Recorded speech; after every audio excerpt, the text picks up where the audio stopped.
Най-важното нещо, което клиента трябва да знае преди да избере врата, дограма или какъвто и да е продукт, свързан с интериора, е, че казвам се Николай Бонев и съм един от двамата съоснователи на Windor Design ООД.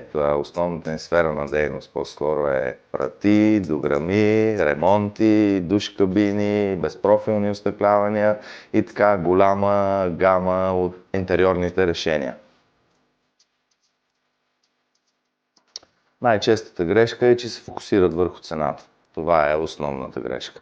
Избора на нашите продукти са пряко свързани с услугата и това е което прави завършения етап, така че най-честата грешка е фокусиране върху цената.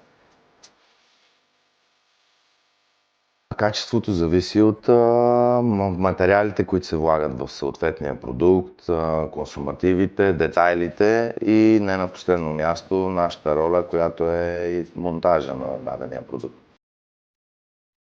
Най-важното нещо, което клиента трябва да знае преди да избере врата, дограма или какъвто и да е продукт, свързан с интериора, е, че той трябва да направи една първоначална консултация преди да е започнал самия ремонт. Тоест, фирми като нашата е важно да бъдат посетени в началото на ремонтните дейности. Най-вече искам да бъде щастлив от това, че е направил този избор да работи с нас. Аз бих искал нашите клиенти да чувстват удовлетворение от това, което ние сме направили и да са щастливи, като се превърнат в къщи и видят нещо, което ние сме направили, те да се радват, нали, че ние сме хората.